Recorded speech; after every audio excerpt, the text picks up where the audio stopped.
Hello everyone, welcome to day 5 of my Halloween card making series. So right there I just showed you guys a little sketch I'd drawn up. I was inspired by a picture I saw online. I'm going to post a link to that. I'm going to post it on with my blog post because I can't post it here on YouTube. So I started with the sketch, and then from there I just mentally decided what kind of stamps and papers I wanted to use. So for the background of the card front I had to use this little spider web stamp from the Inkadinkado Creepy Crawly set, and I just stamped it with Stampin' Up! Whisper White Kraft ink. And then for basically the main image, I'm using 2 more of these little Craft Smart characters that I picked up in the Michael's Dollar Bin, and stamping them with Brilliance ink onto colored cardstock. And you can see with that little witch, I didn't like the first image, so I just flipped it over and re-stamped it. But yeah, just an orange and a teal colored cardstock, and then using Spellbinder's circle dies to cut them out.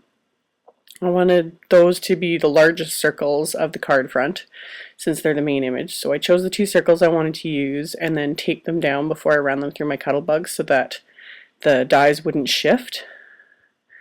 And then once I've got those cut out, I want to add a bunch of pattern paper circles. So I grabbed my Fancy Pants October 31st 6x6 paper pack, and then I just use a variety of circle punches to punch them all out. I have, I think, 4 or 5 different circle punches, everywhere from 3/4 of an inch up to 1 3/8 of an inch. No rhyme or reason, just choose patterns I like, grab a punch, punch them out, and then just lay everything out for the most part roughly how I want it.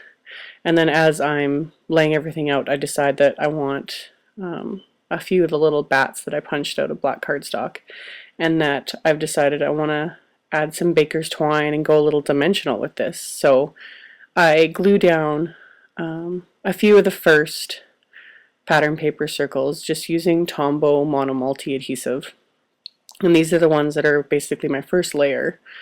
And once I've got those glued in place, any of the ones that are hanging over the edge, I just flip the card front over and trim off those edges with scissors. And then I want to add my baker's twine. And as always, little OCD me, I have to wrap it 3 times around the card front before I tie it in a bow. So yeah, I get that tied in a bow, and then I go on to add the rest of the circles, which some I glue down with a Tombow Mono Multi, and then some I have popped up with my little 3D foam dots. Again, I'm just playing everything by ear, just kind of placing it where I think I want it, placing it down, and then adding the circles, and then adding the little bats to it. I don't want to completely cover up the spider webs, but I just want there to be kind of a bit of a hint of them in the background, since the main focus of the card obviously is the 2 main little characters and then all these pattern paper circles. So really quick and easy. From start to finish, this card took me about 20 minutes, and obviously once I cut everything down and edit out all the parts that I was off camera for, this makes it my quickest video yet. So yeah, just adhering everything down, and then I decided I needed to have a little sentiment on the front of the card. So I chose this Trick or Treat sentiment from my AmyR Stamps Ghostly Greeting stamp set, and just stamped it onto a purple scrap of cardstock with the Brilliance ink, and then adhered that into place with another little foam dot. And once I've got that, I add my last little bat that I had punched out, and that's the end of the card front. So then for the inside of the card, I just want to keep it super simple.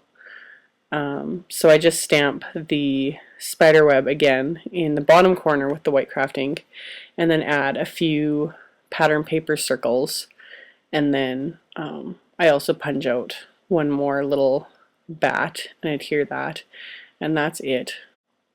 This card was super quick and easy. I hope you guys enjoyed it.